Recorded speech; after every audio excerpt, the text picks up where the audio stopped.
And we are live. Hello, hello, beautiful people. We are live, we're live. Just making sure all my ducks are in a row.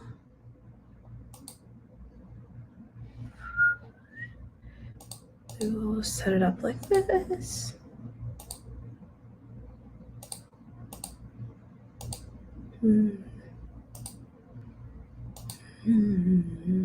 Oops. Not what we wanted. There we go. That's what we want to see.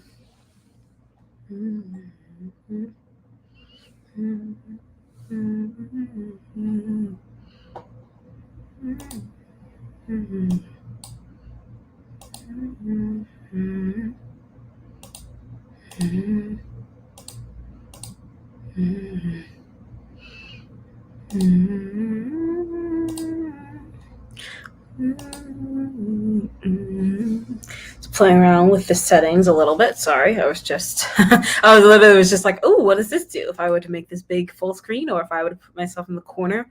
It's hard to put myself in the corner because sometimes, depending on what's showing on the screen, I might be covering up. Like if I were to make this like a slideshow presentation, like right now, like as you're seeing right now, I'm kind of covering it, but like not really. So I guess this kind of works out actually. Hello, everybody. I don't know why there's always a lag from when people actually join versus when I see it. And so now, because I felt like I was just talking to myself for like 5 minutes, and then I looked and I'm like, oh, the counter was just taking a moment. Hello, welcome back, or welcome if this is your first stream for Global Hack Week in September in general, or first stream with me. Hello, welcome. We are on part 4. We made it to the end, the last one. And how else would I loved to spend a Friday afternoon, evening, and or Saturday morning for some of you folks, depending on where you're from. I'm super grateful that you are here. So I am excited. I think this is going to be a good one. This is one that, and I'm just going to kind of ramble before we get started. This is one where I think out of the 4 tracks that I've done, the 4 sessions that I've done for this track, this is the one I think that made me the most stressed out to do. Or maybe it was equal to the last one. Because I felt as though part 1, which is a lot more high-level content and a bit of behavioral, and then part 2, which we got a little technical, but was mostly still in the over high-level like sphere. I thought those were pretty good in terms of how confident I felt coming in, because it was really just knowledge sharing everything that I had learned. Part 3, which was yesterday, I talk about this as if this was a different day. This is all like the same week. Part 3 was challenging because there's so many data structures to cover, and I definitely botched some of them. I look back on the recording and I'm like, oh, I didn't explain that very well. But that's okay, because I linked all the resources who will do it, and those people will do a better job explaining it in retrospect after watching it. But I felt like this one definitely has the most, in terms of content that's for students, the hardest to grasp, or just kind of more difficult things to learn from. Because I think recursion is kind of the big elephant in the room, I'm saying. And then recursion that kind of leads into DP, which I think that for when we get to DP, we are going to kind of do it like a learn with me style type of thing, mainly because I haven't done DP in so long. And so when I was preparing for this, I was like, I don't know if I'm in the best place where I can like sit and, on my high horse and be like, oh, this is how you do DP. Because I've talked about this in earlier streams. I'd never really seen it in an interview. I think it's very unheard of for an intern to get a DP problem. Maybe if you were full-time, you might get that. I didn't have that issue. And so I want to cover it just so people know what it is. And I think it'll be great because I can learn something, you can learn something. Today is going to be a little less codey, mainly because algorithms, for the most part, as you'll see when we go through it all, it will be a lot more of understanding what the algorithms do. How do you choose between which algorithm to use, whether for searching or for sorting, which one makes the most sense in the situation you're in.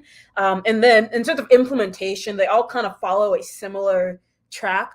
There's certainly edge cases that you want to consider, and so that might make implementation harder, but generally it's about the same either way. So we're not going to go into too deep of the code, minus recursion. Recursion we will cover, and that was something I was nervous about as well, because recursion is something that, for me, makes sense while I'm doing it, but when I have to explain it to somebody else, I fumble really, really bad. It's one of those things where it just kind of makes sense when you do it, but then suddenly you have to take a step back. And so I took a lot of time and I found some good resources that will help aid in the explanation of recursion, because I know how difficult that it can be.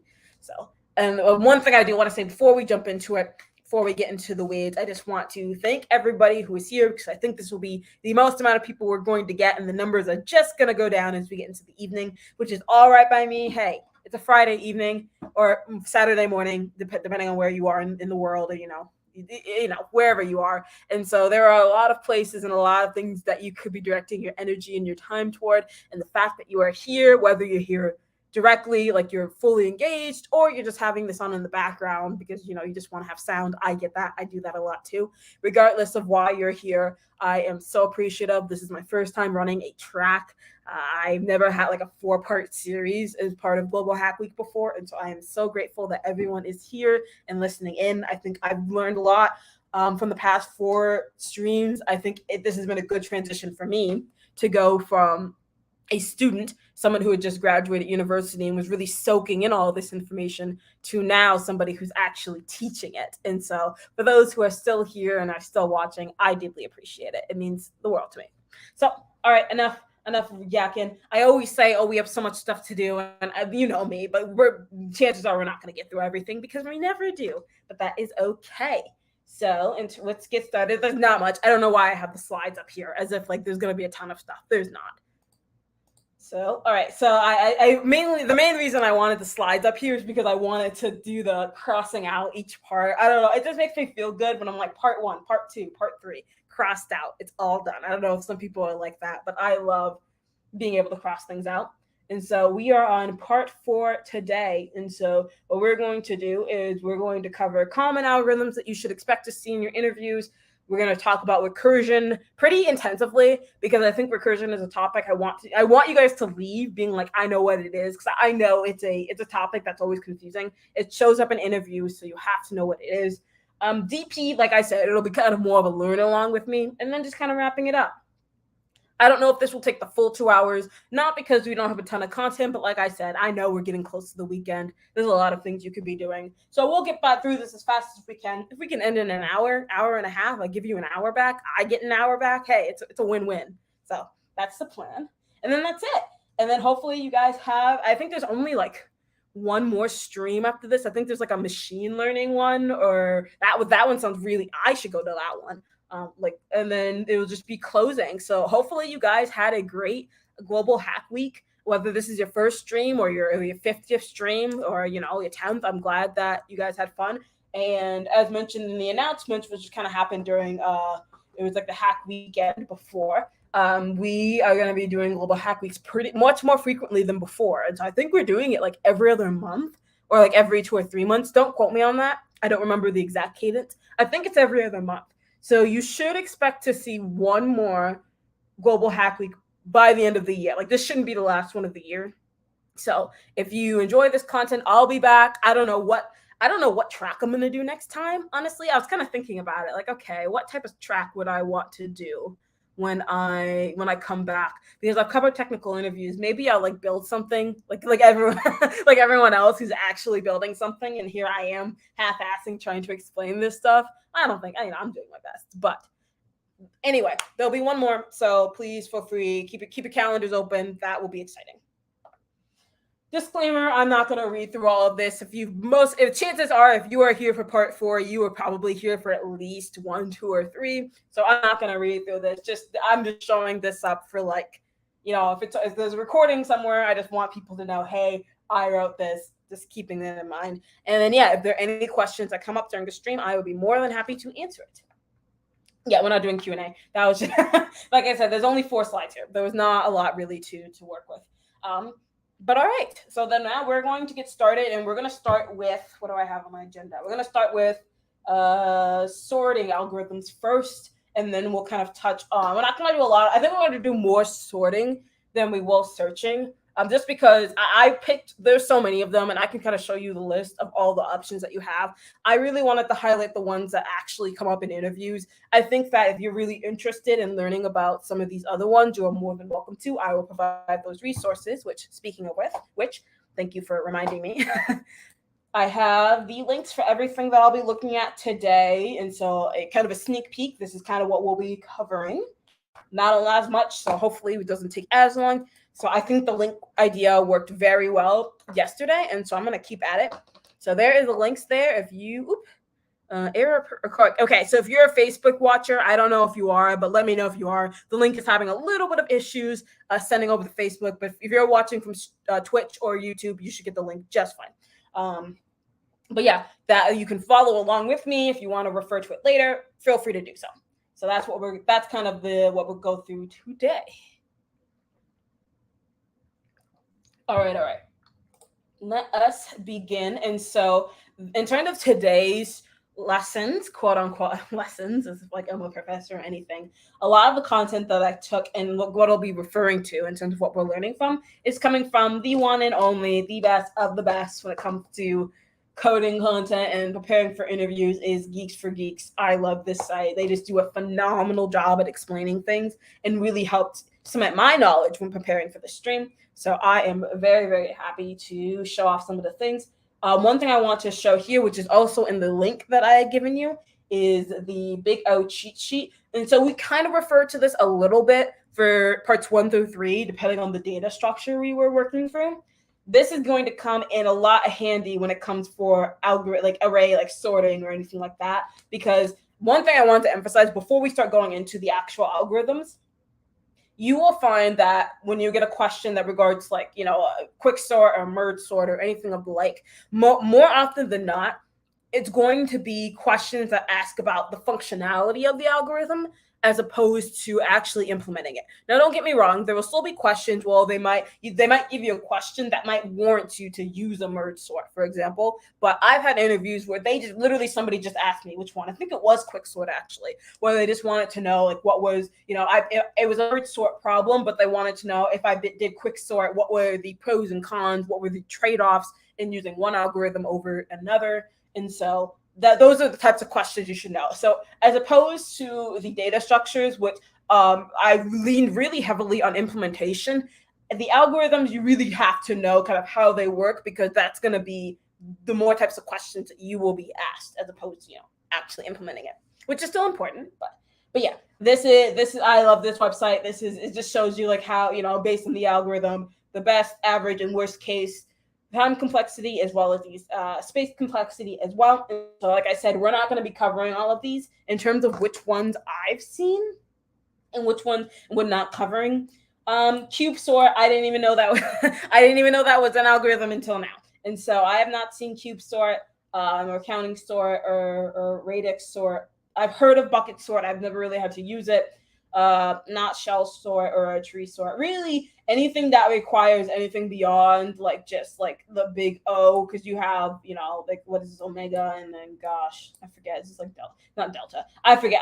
In one of the links we'll look at it. But really, in terms of like which Greek alphabet you'll be working with, more often than not, that's another question too. Is like, should you expect? Are they going to ask for like best case or average case? I would say, if you can spit out those numbers, if you happen to know the statistics of, I know a quick sort best case is like this particular expression, then by all means do it. I think it makes you look more impressive. I don't think, and then from my experience, they haven't asked me like, what's the best case scenario of a selection sort, for example. Most of the time, they only focus on worst case scenarios because that's usually what the environment that we're working in. So I'd always, if anything, if you had to pick a category to memorize, I would do the worst case. In space complexity, you only get worst case. But if you happen to know the best case, if there's like a comparison between the two, then I would do that. But anywho's these, I just was pointing at that. So selection sort, we've learned, but I didn't really do. I don't really see a lot of heap sort, to be honest, or Tim sort. I don't even know what Tim sort is, actually. Let's go down a little memory lane. Hybrid, stable sorting. Derived from merge and insertion sort. Okay, well, I'm not gonna sit here and read through all this. I might look at the photos as well. So they're inserted into a stack, and then interesting. Okay, like I said, I am not reading this intensively, but I've never heard of it, so I just kind of wanted to look at it quick. Hello, welcome for those who have just joined. Signing in. So that's another thing. Oh, that's not, you should not look at that. I'm going to do this, and here we go. So if you have not signed in, I will show that here. Please be sure to sign in so that you can get your points for the day. And then I will also repost the link to the resources that we'll be looking at for those who have just hopped in. We had a little surge in numbers, so I just want to make sure everyone is caught up to speed before we proceed. So that's right now what's showing on the screen is the sign in. It says intimidating technologies. Like I said, this isn't intimidating technologies. That I was going to do that. I don't know what technologies I would have covered. I thought about maybe like an API or like a Chrome extension or something like that. But like Kevin's already doing, like, Kevin learns new technologies, and he's doing a phenomenal job at it. So I didn't want to like rein in on this parade or kind of step toe. So I just kind of transitioned. Any whoosies? All right. Thank you for coming on, because that was a good way for me to remember, like, okay, here is the actual link.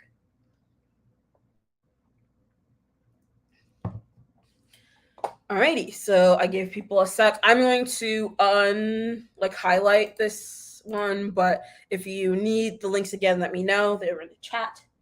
So now we're gonna hop back onto where was I? Okay, I pretty much said everything I wanted to here. This is just your best friend. That's all I really want to say. You can even get the poster if you really want. I saw that they had a poster. If you have $41 to burn, to be honest, if you have $41 for this, I'd rather use that money towards a LeetCode account. But oops, I don't want to be a member. But you can have a little poster to put on your wall to like memorize this stuff. You'd be really good at it. I wouldn't purchase it, but people blank walls suck. Bring life to your dorm. Has really good reviews though. Anyway, sorry, I got distracted. All right, let's start with bubble sort. So this is probably the one that everyone tends to start with because it is the simplest. And just note, the stream's here, my computer's here. So if I'm looking this way, I'm just looking at the content, but I will be sure to look to see if there are any questions. I will answer that along the way. And so first things first, we have bubble sort. It's pretty much the simplest of the algorithms. It's pretty much just a swap and sort type of algorithm here. And so what I'm going to do is I think visuals for algorithms is going to be incredibly helpful here. I'm going to duplicate this, and I'm going to full sort, and I want visual. Oops, nope, don't do that. I just think looking at an actual piece makes it a lot easier. This is yeah, this is a good one. Here we go. And so, I mean, I'll go over the code part in a second, but just to show you the visualization of how this works in case you don't know, or if you just need a refresher, bubble sort is, out of all the sorting algorithms, the easier one to implement. As you see, it is extremely inefficient. And we'll talk about why that is. I mean, you'll kind of see as you're looking at it in a second, but it is an extremely inefficient solution, but it does work. And so this is something that I would recommend if they ask for it. Obviously, if they ask for it, I would do it. If it doesn't, if you're in a position where they don't, or they as in the interviewers don't care much about the runtime. I've had situations like that. You'd usually think, for the most part, I would function under trying to get the most efficient runtime. There have been some interviewers who have basically said, okay, just trying to get something that works, or if you have a brute force solution, you're having trouble remembering some of the more efficient sorting algorithms, you can always turn to bubble sort. It's just an easier version. And so what you have here is you have this array, which has 5, 1, oops, nope. I don't know. I keep getting these like updates. Maybe I should just download it. Honestly, that'll probably stop these pop-ups from coming up, but I choose not to. I'm rebelling. So, okay. So we have this array right here, and how it works is it basically does it does a pass pretty much through the entire array. I actually don't like the way that this is worked out. I think that the way that this does it a little better. Yeah, I guess they're the same things, but yeah, I guess it's the same thing. But you basically look at the first and second index to start. If one is bigger than the other, you do a swap, and you basically just like go through the entire row, and you do that. So then in this case, 1 is bigger than 5, so you swap it. 4 is bigger than 5, And so there are several passes, quote unquote, that you will run through. And so this first pass, you're going to run through and check to see. Obviously, it's still not clean at this point because it's only a single pass. So it'll start here, and then it'll be like, okay, because in this case, look at this number 2. This number 2 needs to make it all the way to the beginning. And so that's not going to happen on a first pass. But we'll just go through it just for the sake of running through. So 1 is bigger than 5, we swap, then we move on. So we start from the 0 index to the first index, then you go again, the first index to the second, second to third, so on and so forth. So you're always kind of functioning in pairs. For the most part, for the most part, you'd want to have a temporary variable that kind of stores the value. And so if you're going to be swapping 1 and 5 together, you don't want to just put 1 over 5 because you've lost that data. And so you usually have a temporary value, or temp, what we use, and you'll just put it's kind of like a 3-way, no pun intended. So you put the 1, you'll point that to the temporary variable, then you can point the 5 to where the 1 is, and then that temporary variable that has the 1, you can put that where the 5 was. So that's how bubble sort in the simplest form works. So I'm not going to go through each specific iteration. And if it's already in order, then it doesn't swap. So after you've gone through that first pass through, then you will basically see that, okay, it's still not ordered. So you basically have to do it again. And so then you go through and you start once again at that 0F index into the first. They're already swapped. And then now you have that 4-2, that 2 that was all the way in the back. You had to re-swap it. And then now all of them are swapped. When does bubble sort end? It ends when I have this tendency of saying usually, even though it's just what happens. So ignore me when I say it usually happens. It does happen. I think I just get nervous. It ends when no swaps have been completed during the pass. And so in this case, in this third pass, because even though it was already ordered and sorted by the end of the second pass, the algorithm doesn't know that because there was a swap that occurred during the second pass. So then the 2 and the 4 were swapped. So now in the mind of the algorithm, it's like, oh, this wasn't organized. So that means there was still work to do. So I got to do one more pass through to make sure that it's safe. And so on the third pass, as you'll see, you'll go through each particular index and they've all already been matched. So there's no work done and the algorithm ends there. So as I mentioned, it is extremely inefficient for this reason. And the reason that it's so inefficient is because you basically have to check. Not only do you have to check every single spot, but then you have to check the entire array multiple times in order to make sure that it's actually organized. But it's very simple to implement. So there are trade-offs there. So I wanted to use, that's basically what is said here. I just wanted to use the visual because I didn't feel as though it did as good a job as explaining it in that place.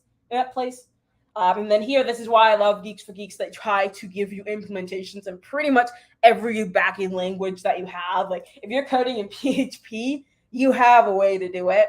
I've never actually coded in PHP before. I've done all the rest of these, but yeah, not PHP. But anyway, I'm going to stick to Python. And so we're not going to go, like I said, at the beginning, we're not going to go too in detail. But this will have a time complexity of n squared because you need to kind of have 2 different pointers. You need to, in the image, you have the pointer towards the 0th or the first index that we're looking at, and then in this case, the first index or the second one. So there are always 2 pointers, which is why the second pointer always needs to be 1 ahead of the first one. So if the first pointer is at 5, then the second pointer needs to be at 1 because that's how you're going to compare. And then what's happening is it's going to be like a sliding where you just go down the line. So 5, 1, then 5, 4, 5, 2, and then so on and so forth. And so that's why it's O of n squared, because you basically just have 2 different, you're basically passing through the algorithm twice. At the same time, I guess I should let me clarify there. So that's why it says for I and then for n for range j. And then at that point, if you compare, if j is bigger, so that means that the second value is bigger than the first one. And this one does I forget the name. I think it's like a 2-pointer switch. I forget the name. I think this is a really cool way to avoid the temporary variable. The setup right here is basically, I think it's this 2-pointer. You basically just choose the 2 variables that you want to switch, and you'll just do it here. So then variable j and the one that comes after it. And then you want to do, and then where j was, you want j plus 1, and where j plus 1 was, you want j. And so that's why this is, if you want to avoid making the temp variable, this is a really, I feel like when I do this, I always feel super smart. I know it's not that complicated, but it just makes me feel cool to not have a temp variable there. So that's how it works. In terms of space, it's constant time because we're not, you don't have to create any other arrays or anything else to store the values. In this particular situation, you don't. If you got a temp variable, well, I guess temp variable would still be constant in that case. So it probably would still be 0 to not 0, but like 1 in terms of the space. But that's pretty much it in terms of implementation, and ignore all of these. And then optimized version. Yep, and so the func always runs even if the array is sorted. And so there are ways that you can optimize this because above it basically, as we saw in the image, it'll keep running even if it's already sorted. So even if the value is sorted, it will always do one pass through, which is kind of the biggest disadvantage of a bubble sort. And so to avoid that, you can add these checks in between here. And so basically saying if the swap is true, if everything's already clean, then please break out of it so that we don't have to keep doing this over and over again. So, I mean, you can go into detail there. Then it goes into detail of like worst case analysis. We'll cover recursion in a second. And then, well, not a second. We're going to cover recursion today, but not right now. And so we'll touch back on this once we've talked about recursion. So, so then these are the kind of the questions that it's important to know. I'm not going to highlight these. It's important to know the answers to these questions more so than the data structures, because as we talked about, kind of knowing the nuances of how bubble sort works beyond implementation is really important for interview questions.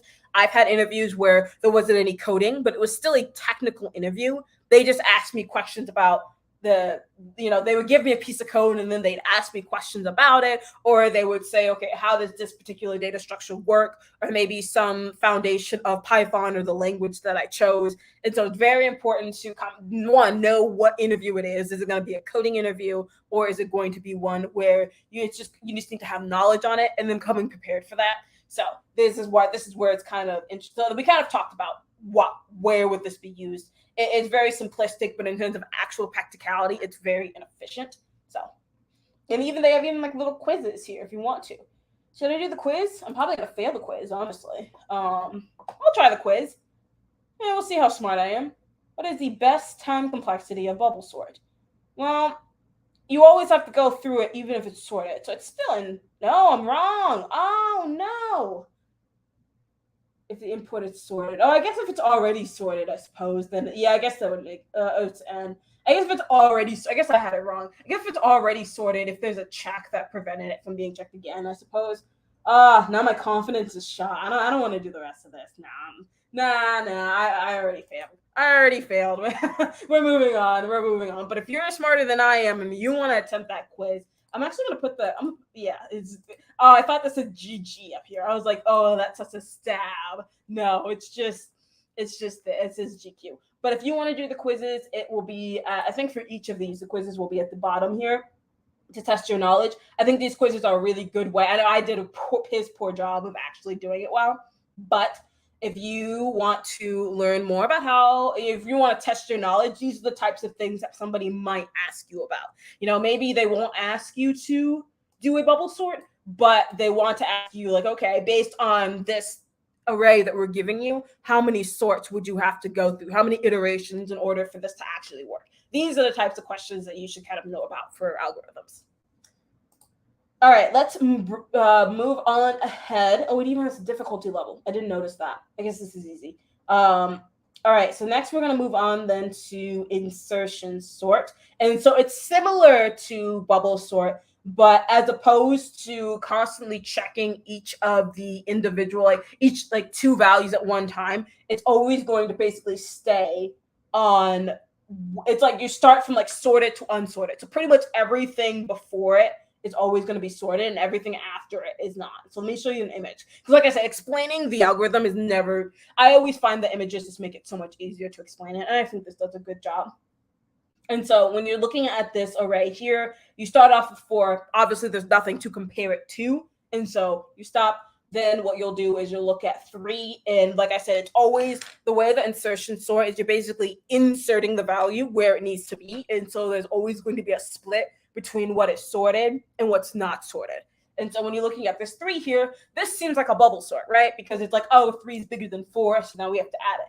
But then 2 is bigger than 4, but 2 is also bigger than 3. And so it does kind of like a double jump here. So it's basically just inserting and it won't stop inserting until it reaches a point where either it's at the front or the back, or all the values behind it are bigger and all the values in front of it are smaller.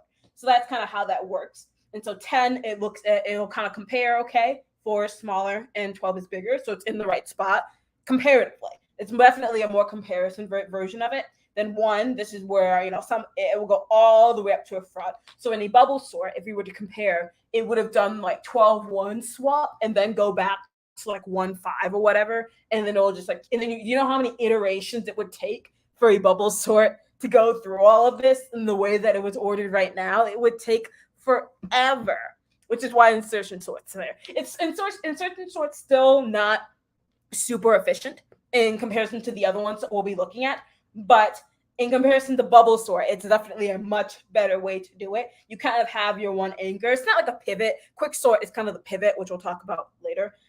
But you kind of have this one value, and you're just checking to see in comparison to the sorted and non-sorted where it is. So that's how it makes sense. And then if you go to the big O, I'll be referring to this a lot just so that you know the time and space complexity of it. And so worst case, it is n squared, because if it's not sorted, it does, in the worst case, it does function very similarly to a bubble sort, because you still have to, like in the example that we saw, you still have to like move everything over and still have to like run through it. The only difference between the two is that and in this case, and in this particular situation, let me highlight here. Oh, it won't let me. I can do it from here, maybe. Here we go. When you're looking just at these two particular lines, they look like they're about the same. And I'm going to go back here just to I think there was like an explanation that I really liked. No,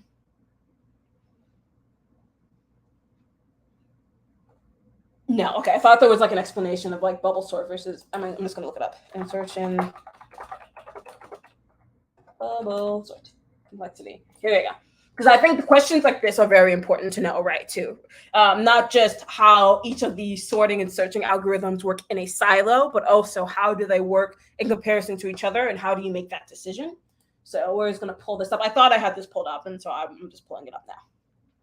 So we've already talked about what the difference is. We don't really need to go into details about that.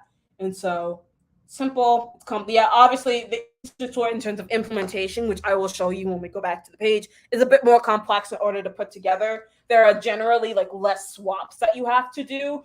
And so even though like the time and space complexities tells you a story that, they seem like the same thing, depending on how much data that you have. So if it's a really, really large array, you're most likely going to want to go with an insertion sort, just because if it's a really large array and it's very disorganized, bubble sort is going to take an extremely long time. And so that's one situation where you want to do insertion over the bubble sort. And I mean, I'll add this link. I'll add this link at the end. I'll add this link to the list of links that you have so you can reference this as well. So I'm not going to go through how this works. Don't really care about that. Functionality. Okay, here we go. Partially sorted array, number of swaps, we talked about that. Yeah, and it's weird because even though I do think insertion sort is twice as fast, I think this is correct. I would take what's here with a grain of salt. So even though technically they have the same big O notation, it doesn't mean that they run at the exact same speed, right? Insertion sort in more situations than not is going to be faster than bubble sort. So this is funny. I just kind of had like this deja vu moment where I just kind of pulled myself out of what I was saying, and I was like, I'm like sitting here just like explaining insertion and bubble sort on like a Friday night. Not that I would spend it any other way, of course, but I was just kind of thinking about it, and I was like, what else could I be doing right now? But like, no, I love you guys, and I love I geek out over stuff like this, and I'm learning a lot too as I go. So it was just like a weird like not like deja vu, but like a brain zap. But I'm just like, whoa, wait a minute, what am I doing here? And like, what am I talking about? Like, you get so sucked into what you're doing that you forget the context of what you're doing it for, if that makes sense. Okay. All right, back to reality. So complexity. Okay, so I'm going to go back to insertion sort so I can show you the implementation here. And we're going to pull it up here because, like I said, they have it in pretty much every language that you want. And so if you're not a Python fan, you can visit the link and you can look at it from a non-Python perspective. But here it basically tells you, okay, for each in range, and then you kind of have your particular like anchor, quote unquote. And so you're always comparing, the key, let me see, the key is the array, and then key is the array, and IJR is the key. Yeah, okay. So this is pretty much like you have the key that you're working with, which is like the array I. So you're basically going through every value or every index, because it's for I in range. So you're going to go through, the key is going to be the index 0, for example, and you're going to get J, which is going to be whatever index that is, -1 in this case. And so, because you want it to be, well, if we're starting from the beginning, then there's no comparison that happens. But if we're starting from, spot number 1, index 1, to the second value, and then we want to pull the first value, and essentially saying if that key value, if it's less than the value before it, then you want to swap that key ahead.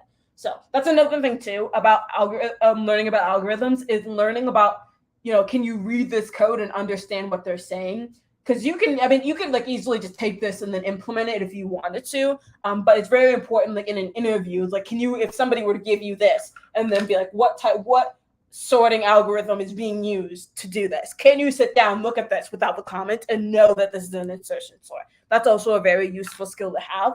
And so that's something that I would work on. And I think that the fact of this while loop definitely gives it away, and maybe the insertion sort kind of at the bottom, but you see what I mean. You get what I mean. So yeah, n squared, and then constant space is a sort. Oh yeah, another thing that I've forgotten to mention for the bubble sort is whether or not it's an in-place sorting algorithm or not. And so in this case, yes, it's in place. And also I don't want to botch. I just want to make sure that I say that correctly. Here we go. Here's what I actually want. I want to pull up which ones are in place and which ones are not. I'll definitely add this to the link. I just want to see at the bottom to tell you. Here we go. All right, so then at the bottom, this is kind of what I wanted to show. So what's in place and what's not in place. And so bubble sort, we're not talking about selection sort. We're not talking about heap sort, but bubble and insertion sort are kind of the only ones. And then not in place is a merge sort. And I guess it's like quick sort that uses extra. I suppose. I don't know if I like that quick sort explanation. But in terms of what in place actually means, okay, this is what we came here for. So in place, I'm just going to read it here. It's an algorithm that does not need extra space and produces an output in the same memory that contains the data by transforming the input in place. However, a small constant extra space used for variables is allowed. So example of this is bubble sort, where you can have like a temporary variable that stores the values in the meanwhile, but generally you won't need to create another array. You won't need to have like another, like an merge sort, for example, which is not in place. You kind of have two separate arrays, and then you kind of merge them together. And there is implementation, I think, where you can do like a merge sort into like one array that's already there, but it just gets really, really messy. And so just knowing, that's another great question that you should ask when you're doing your interviews is, do you want the sorting or searching to happen in place, or do you want it to, if it's okay if I can utilize extra space in my code? So I will for sure add this link as well, because I think this is very useful just to know in general. All right, so then let's move on. We're flying through these, mainly because we're not covering the code, because all the code's there, and I don't know how much justice it'll do for me to just read. I'll just read line by line. Merge sort. I think out of all of the algorithms that I've gotten, merge sort is the one that I've gotten the most. And this is the one where, as story time, I mentioned it in part 1, but I'll say it again, where I had an interview that asked me to do a merge sort. And I think I was like a sophomore in college. I don't even think I had taken my data structures and algorithms class yet. I kind of heard of merge sort, but I didn't really know how to implement it. I didn't know enough about it to be really confident in it. I didn't really do super well in terms of like classes and things like that. It was just always just a weird thing where it's like you can do really well in technical interviews without the classes, but I'm not advocating for that. Do well, stay in school. But anywho's, I had a merge sort question that was asked to me, and it was a phone interview, and I did not know how to do it at all. I looked at it and I was like, I knew it was a merge sort. Like I recognized, like, okay, I know I need to use this algorithm, but in terms of actually implementing it, I was so lost. And so I ended up like just like hanging up, which don't do that. And they never contacted me back, and they just kind of sent a rejection email, which is okay, but don't do that. But yeah, when I look back at merge sort, I definitely get like a lot of flashbacks because I'm like, ooh, I remember you, and you really screwed me up during those interviewing times. So very important to know this one. I think I've got, outside of that one experience, I've gotten merge sort, I think like maybe like 2 or 3 more times other than that. So definitely the most common one out of all the algorithms in general, except maybe binary. Actually, I think binary search actually comes up a little bit more often, but I guess it's different between like a sorting and a searching. So it depends on the situation. All right, so merge sort is divide and conquer. So basically, you divide the array into 2 halves, and then you combine them together. And so I think this is definitely one where you need the imagery in order for it to work. And so let's take this array for example. You essentially want to find the value that's in the middle, and I thought that was an I. Let me zoom in. That's not that was not helpful. I like said I wanted to zoom in, and then like it didn't zoom in like at all. Here we go. Let me zoom in one more time. All right, so then is L bigger than so left index and the right index? Just checking to see, okay, which one's bigger than the other, and then you want to split it down the middle. So in this case, there's 7, so the split down the middle isn't going to be perfect. So that's let me zoom back out. Split isn't going to be perfect, but that's okay. And so once that happens, then you kind of create that split between the left and the right. Then basically from the left side and the right side, as you can see here, you just continue splitting individual pieces.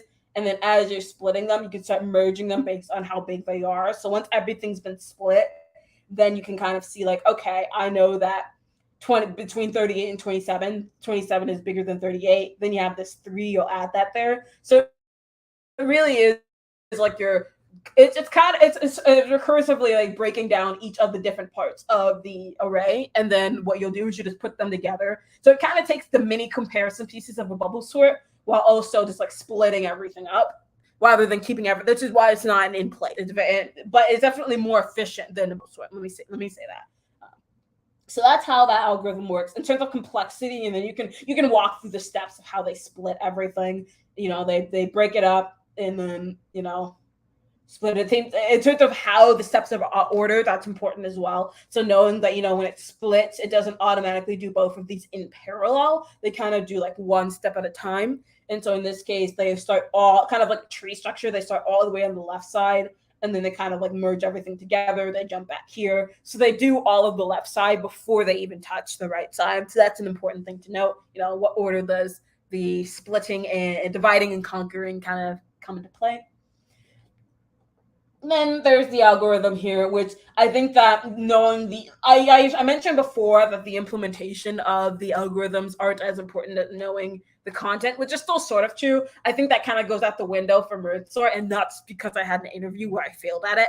It's definitely very important to know how to set up this divide and conquer. So also understanding splicing. That's something I didn't talk about in part 1. Splicing is a very, very important skill. It's some problems it's definitely necessary, but for some other problems it's not necessary, but it just makes the process of manipulating or grabbing values from a string or array so much easier. So if you don't know splicing, if you have questions, maybe at the end we can discuss it, but make sure you understand splicing and how to use it. I wonder if maybe that's just that might just be a Python thing though. I don't actually. So I'm just looking at this. Oof. If you code in C++, you are built different, because I'm looking at this and I look at Python and I'm like, oh, that looks so much better. Splicing might be a Python specific thing. I have to double check on that. So if you're using Python, understand splicing. Let me say that. So yeah, this is kind of where the recursive part of, like I said, we'll cover recursion, and then maybe at the end we'll kind of tie back to how recursion played and some of the other algorithms that we touched. And so we have split between the left side and the right side. The main thing you want to know about recursion at this point is it basically is like a divide and conquering type of algorithm, where it basically breaks the problem into smaller and smaller pieces. It kind of functions, it's the implementation of a stack, which we talked about in part 2 or part 3 actually. That was yesterday. Oh man, that was only yesterday. It doesn't feel like it was yesterday. But how recursion works is that you basically break down each step, and each time you complete a step, you add it to the call stack quote unquote. And then once you reach your base case, which is when you know when to stop, when to know when to, because otherwise recursion would just go on forever, right? Similar to loops or while loops when you have to specify when something has to stop. Recursion has a base case where basically once you've recursed through the function enough, you've gotten to a value where you want to stop, that's when you stop, and then you start going through the stack. So last in, first out. So the last thing that you've done then pops off, quote unquote. Which, once again, we're going to cover recursion, and it'll make more sense then. But just so that in the context of merge sorting, this is what I mean, is that they basically, let me back up here. So when I think of making a recursive call, that's basically taking this, splitting it. Remember, recursive call is basically you continue to split it until there's nothing left. And then at that point, now you kind of have all of these on like the call stack, quote unquote. And then you start like adding them together. Let me make sure I said that right.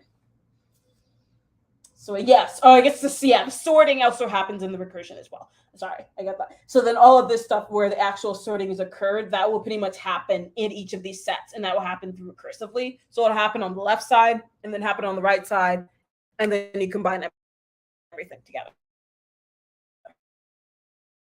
Hopefully it will make sense in a little bit. All right, so not in place. We talked about that. I didn't really talk about whether or not it's stable. I'll be honest, it's not really a question that I get a lot in interviews, like whether or not something is stable, but just because I want to be, I will pull it up. Let me duplicate this. We're gonna cover quick sort in a second.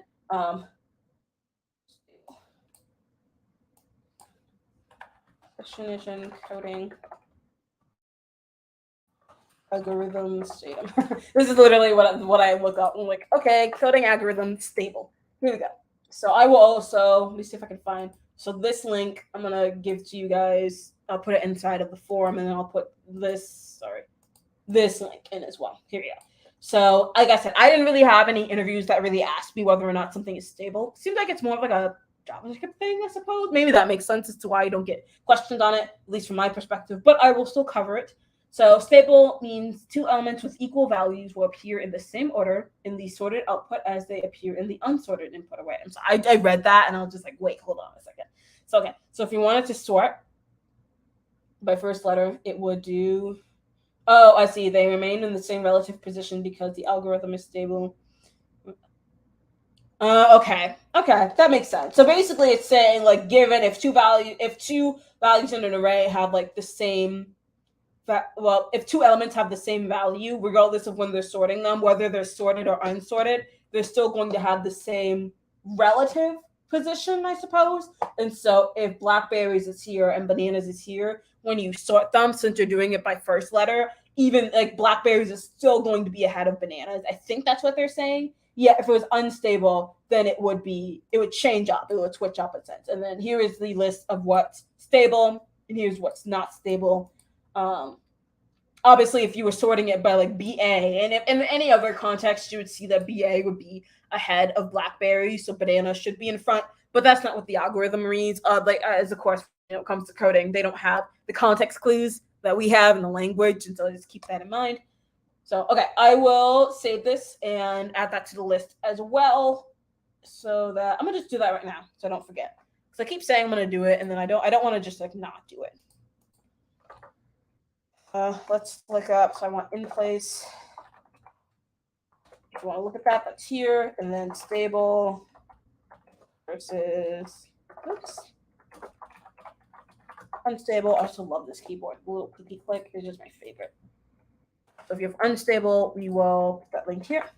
Oops, that's a long link. Well, there it is. Okay, cool. Let's go back to merge sort here. And then application. Okay, runtime. I think I skipped over the runtime. It's right here. So the runtime is definitely a little bit different in terms of the other ones. In terms of worst case runtime, they were big O of n squared. For a merge sort, the worst case is going to be n log of n. And so it is much faster in comparison. So when you're kind of looking at this and kind of how they're, so the green is like very, very fast. Like it's very extremely efficient. Yellow is like, it's about average, middle of the road. And then you start going, then you have n factorial and you're just like blown out of the water. So what is it, n log n? Yeah, n log n. So that means it's pretty, like, it's much faster than maybe doing like a insertion sort or a bubble bubble sort. Worst case, and even in like best, well, I guess it depends on which ones you're doing.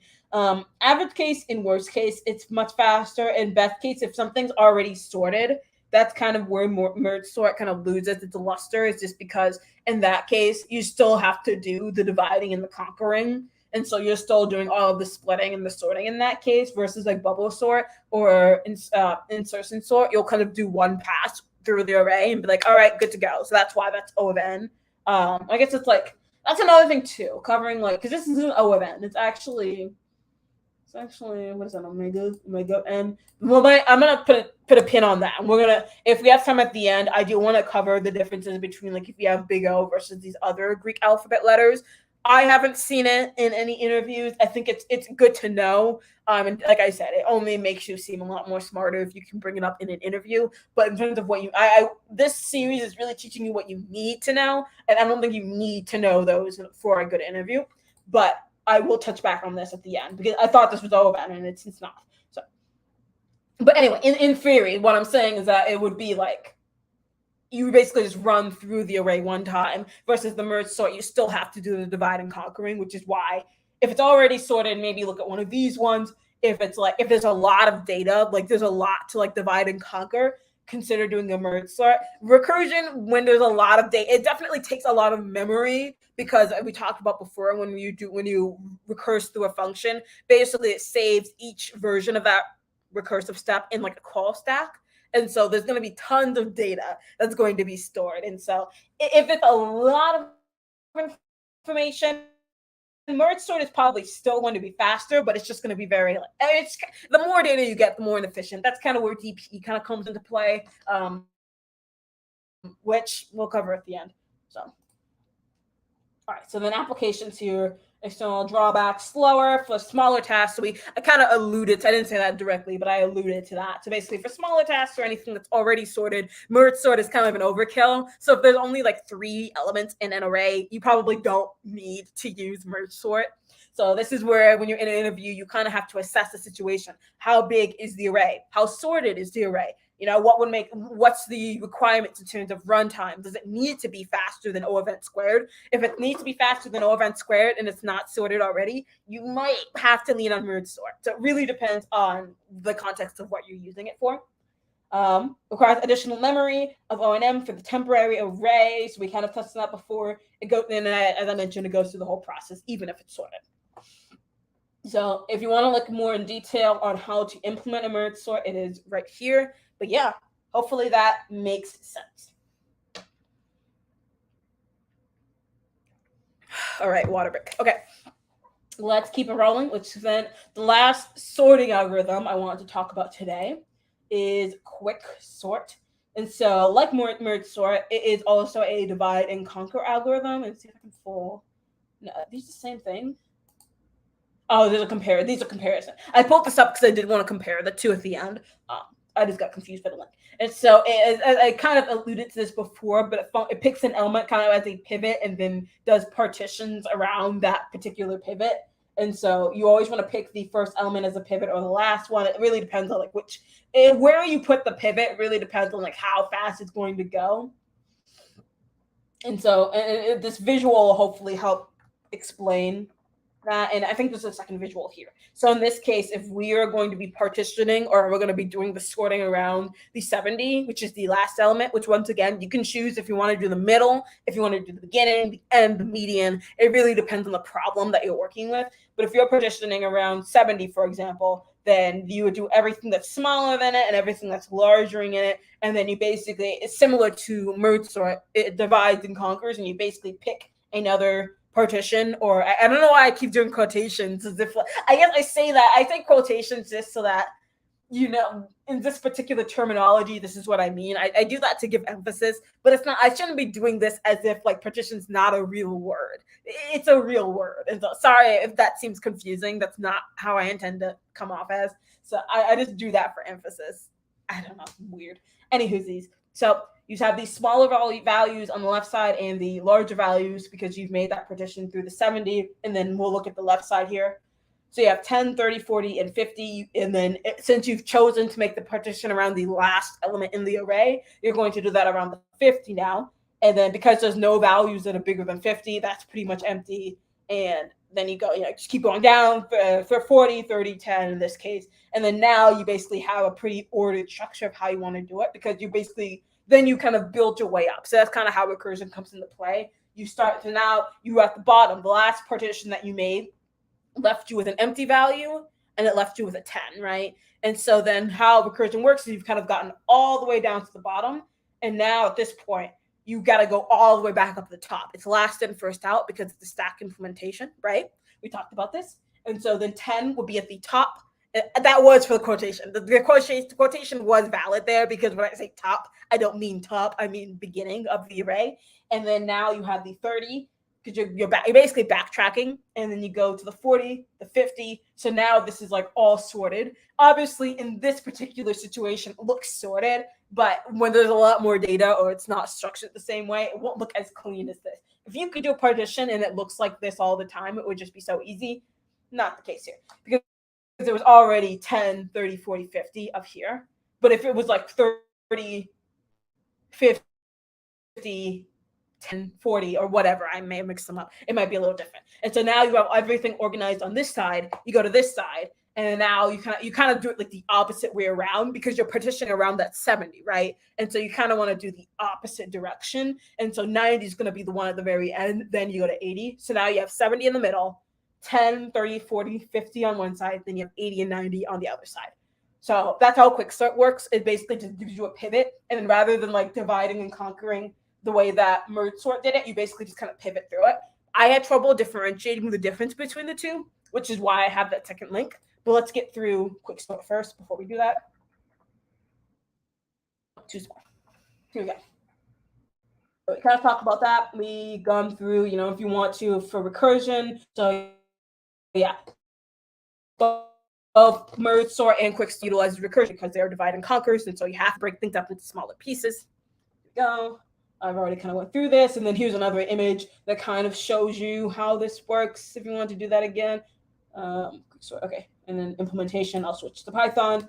Definitely in terms of implementation, I would say on par, maybe a little bit more complicated than a merge sort, and we'll get to the time and space complexity in a sec. So implementation, blah, blah, blah. Okay, I don't know. Sometimes I read this and there's just a lot of, that's one thing. I love Geeks for Geeks, but sometimes their text is a little boring to read. And so this image just makes it so much easier. And so worst case, it is n squared. And so it's not as fast as merge sort. So let's kind of go into the differences between them. Now that you know what it is, then you kind of know the runtime for it. And so we already know what they are. Quicksort versus merge sort. And so in merge sort, it's just partitioned into two halves, and in quicksort, there is parted in any ratio, and so that kind of ties into, let's go back up here, how you can choose the partition. And so the partition could be the one, it could just happen to be the one in the middle, or you can pick the median. It really depends on how you choose you want your partition to be. Worst case, so we know that merge sort is faster, pretty much in worst, average, and I think in best case too. Actually, not in best case, they're the same. Average case, they're about the same too. Whatever. And then Quicksort doesn't do well with really, really large data sets versus like merge sort is a lot better with handling that. In additional space, because merge sort is not in place, it's going to require more space to use. And so when somebody asks you a question, which one's going to take more space, merge sort or Quicksort? You always want to answer them in terms of Quicksort because it is in place. It doesn't require any additional data information, which when I show you the implementation, you'll see what I mean. Efficiency, which one's more efficient? So you want to do basically Quicksort is like the mini version of merge sort. So we talked about before how merge sort, you don't really want to use that when you have a lot smaller of an array or not a lot of data to work with, because then it just becomes overkill. So in situations where you still want the efficiency of a merge sort without having to actually do the merge sort, that's kind of where Quicksort comes in. I said sort so many times. Like I hear like the S like coming out of my mouth. I've said it so many times, and so it's kind of numbing me a little bit. And then sort of method, and so Quicksort is unstable while merge sort is stable. We didn't really cover this actually much for what's preferred. And so Quicksort is preferred for arrays, which is while merge sort is preferred for linked lists. And so, if you're working with a linked list, you probably want to use a merge sort versus a Quicksort you want to use for arrays. and we don't have to worry about it. There's some maybe more advanced interviews that ask you about caching. I like caching and like memory. And I think I've had one interview that asked me about that. I think it was basically like how does like memory work, or how do like values get stored in Python? Like explaining kind of like the architecture of that a little bit. I think I had one interview and I got the offer, and I felt like I didn't do a good job with explaining it. So in terms of kind of like memory and like caching and behind, under the hood type of questions, I wouldn't worry too much about it. Like I said, always good to know. I am never gonna turn away learning more and being more prepared for an interview. But if you're looking for the need to know, I'd probably skip number 9. And then this is a good way that splits it in half, that summarizes it. So I think this is also on your list, right? Or it might not be. Okay, let me add this to your list. I don't know why I didn't add this to your list. Of topics to review. All right, so quick versus merge sort. Here we go. All right. So then let's see. Okay, this is the poster. I was like, what is this? And I was like, oh, it's just a poster. All right, we're at the halfway mark. This is actually pretty good. I think we're making good time. For once we're making good time. I always say that we're not making good time, and then finally we're making good time. It's good to actually like be on time. Because I think we'll wrap up. We're gonna do binary search quickly, and then we're gonna spend about a good decent 10-20 minutes on recursion, understanding that. I'm gonna break it down the best way I can. So if you're like me and struggle with recursion, we will actually understand it together and how it works. And then time pending, I will briefly cover dynamic programming, just what it is, when you would use it. And then that will be it. So we have the last hour of the evening. All right, let me get a water break. I was going to start, and then I'm like, no, I need my water. Stay hydrated. Featuring my Brita, not sponsored by Brita, my Brita water bottle.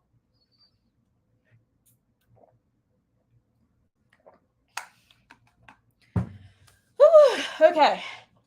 Binary search. Here we go. I think I remembered I needed to get an image for this. Here we go. And so we'll kind of go over the value. Okay, so I guess when it comes to, I guess we're kind of making a transition, right? So now we're talking about searching algorithms as opposed to sorting algorithms. And so not sponsored yet. Yeah, honestly, I was gonna say one day maybe I'll get sponsored one day. That'll be pretty cool. I drink a lot of Brita water. I like to filter my water. I think it's pretty good. But one day, fingers crossed. All right, so we're now talking about so we kind of transition. I didn't really tell you that we're transitioning. We were talking about sorting algorithms, and now we're on searching algorithms. When we look at the Big O cheat sheet, which I tell you I always refer to this because I think this is just great. Doesn't actually tell you. It only tells you like sorting algorithms. Huh. All right, well, we gotta fix that. What's algorithms comment? I thought that this had sorting and searching algorithms, and so I am just gonna pull it. I'm gonna add this to your list, so that you can refer to it. So this will be common search algorithms. I want to refer to these because I thought these were there, but they weren't. All right, so here is what they say is common, and I'm going to read what they say is common, and then I'm going to tell you what I think is common based on my experience. And so sequential search is traverse sequentially, so basically just a linear search. So I would say that's pretty common, which I didn't cover intensively, but I'll just kind of fly through it because you're basically just checking to see, you're basically just going through and being like, okay, is this value? Yeah, down here. You know, you're looking for 20. Is this 20? No. Is it 20? No. And you just go through linear search. And so I didn't like have a tab for it because I didn't want to spend a lot of time on it. But that's pretty common. But it's also like there are so many other ways to do it more efficiently. So I would only save this if you know, part of it's like if you know it's the array is smaller, or if the brute force solution and you're kind of stressed or pressed for time, linear searching is always not a bad way to go. Interval search, okay, that's binary search. Okay, so these are for searching in-sorted data structures. They're so much more efficient. Yeah, okay, so we're going to cover binary search. They just had a different name. But I guess binary search is a type of interval search, I suppose. So, it's the same image. And then some of these other ones, I think these are, none of these other ones I really need to worry about. I've never done a jump search. I've never done any of these other searching algorithms. I'm sure if you're like computer science masters or PhD, or you're studying it more intensively, you might fall into these, but I haven't seen it. So okay, cool. I just wanted to confirm that I thought the binary search was the only one we wanted to cover. I just wanted to confirm. Cool. I'm not going to cover linear. I'll add it to the list in case you do want to look at linear, but it's just going through it. And then we'll talk about time complexity as well.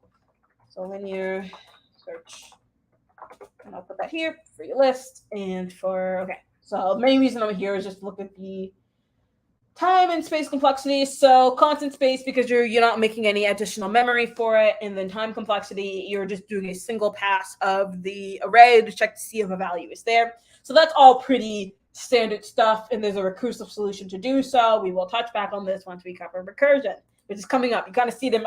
Now, I don't know how well you can see it, but in my tabs, you can kind of see that recursion is like the next thing, and so we'll get there. All right. Binary search. So this image I thought was probably the most helpful. We'll go over some of the text, but the image I think is the better way to start. Let's pull this in. Let's zoom in. All right, so how binary search works is, so say you need to find the value 23 in this array. One way is you could do a linear search where you could just check to see, each index. Another way you could do it is it kind of takes the same functionality of like a merge sort, but then it just takes it into like a searching capability. So basically you define your left, right, and your middle. And so in this case, you how many are there? 5, 6, 7, 8, 9, 10. And I think the algorithm, they pick like the 5th or 6th one. You check to see what the middle is, and then you determine, okay, is the middle bigger or smaller than the value you're looking for? And since in this case, the value 16 is less than 23, we know then that it would be in the second half. Now, obviously, this is going to be assuming that that it's already like sorted and that it's already like ready to go. This wouldn't work if like 23 happened to be on the other side. And so I feel like that's kind of a given. It needs to be sorted first in order to do the search. So then in this case, all of these values are darkened because we already determined that the value we're looking for is going to be ahead of 16. And so in that case, we then move our lower end to the next value above it. We also want to skip 16 because that's not what we want. And so the L equals 0, the lower half, is going to then be the next value up. The higher one will always still be the higher one, and then the middle is just going to shift between them, so you just take the average. I think that's probably what they did here, and then I guess they rounded down. Obviously, they can't do like a 4.5 index, and then they do that process again. They find the middle. 56 is bigger than 23, so now we know all that we don't really care about 56, 72, or 91. So in this last one, we now only have our high value is 38, and then the lower A in the middle is 25. In this case, we know that that's what we want, and so you would return the index 5 because that's where the value is. In summary, that's how binary search works.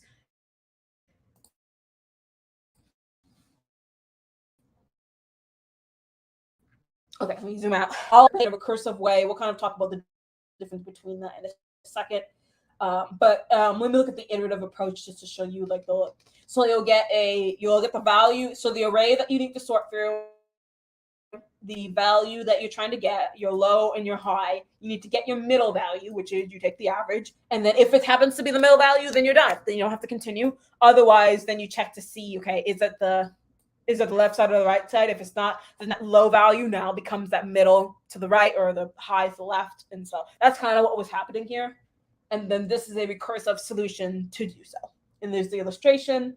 Here is the actual implementation of how to do this. In terms of its runtime, it is a log of n complexity and log of n space. So let's scroll down here. So this is recursive. I was going to say, I was like, wait, why is there... Okay, yeah. So if you're doing this iteratively, then it would have no space. But as when we cover recursion, you have to store stuff in memory. And so that makes sense why it had a log of n, a store time, and Yeah, and I think that could be a whole other stream in general, talking about big O. Kind of in my disclaimer, I kind of assume that some of these like common Python or any language topics you guys know, which is why I'm not going into what log of n is and what that means. But I think that would actually be a pretty interesting stream if people are interested. But anyway, anywhoosies. So recursively, they have a different time space complexity than if it's iteratively, and then there's like other iterative approaches here. And there's video. They even have videos too. It's amazing. Okay, so let me go back to Big O. Just do a comparison. I think binary search. Oh, right, but it's not on here. It's like the binary search tree. It's like a data structure.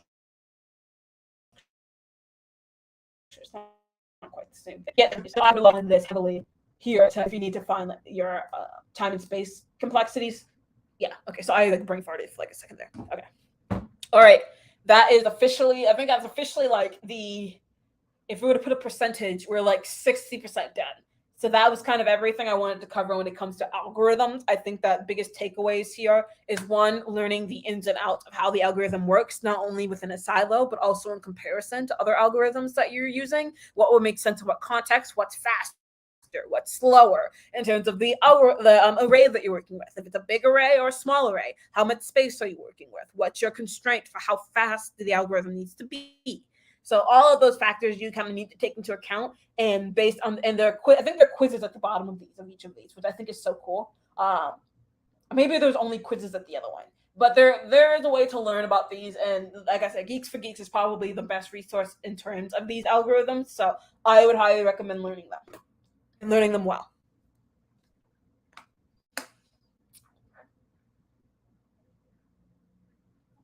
Ooh, okay.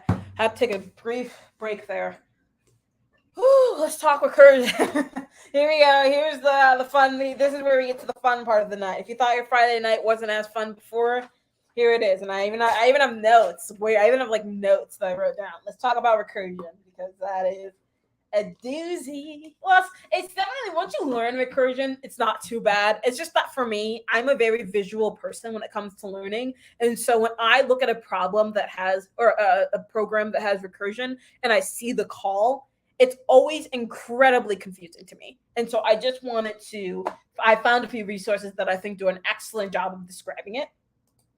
So we'll get there. But I don't know if I think I have that phobia where you don't like a lot of texture, those small little bubbles. I hate this. It's like like the green and like all the little bubbles. I hate that. I hate when there's like too much texture. I don't know if some of you guys are like that. I don't like that at all.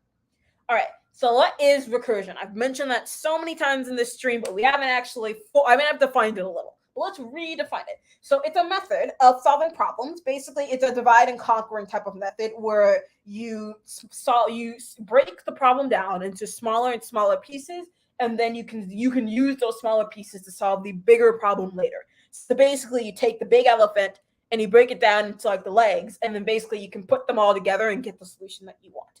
So when I say that the way that it does that is that it calls the method itself.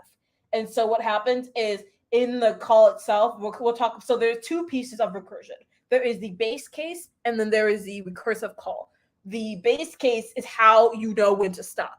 Because if you don't have that defined, what's going to happen is that you're just going to call the function upon itself infinitely. And that's not what we want. And so you define your base case over and over again. So basically, this is a good way to describe it.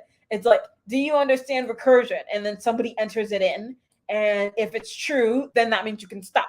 You know they understand recursion. Otherwise, if it's not true, then you just keep calling the function over and over and over again based on the answer that they gave you. Which in this case doesn't do anything, but usually you take the answer, the value that you had, and you use that in the smaller breaking down. So hopefully that makes sense. The base case is basically with the condition no recursive call to make, and I think that this is probably the factorials makes I think factorials and Fibonacci sequences are typically what's used to describe recursion. I guess fractals too, if you want a visual way. Like I said, too much texture for me, but we'll cover factorials because I think this is just I think the way that they describe it here is just fantastic. It makes so much sense. And so how it works, I'm trying to find nope, not Fibonacci.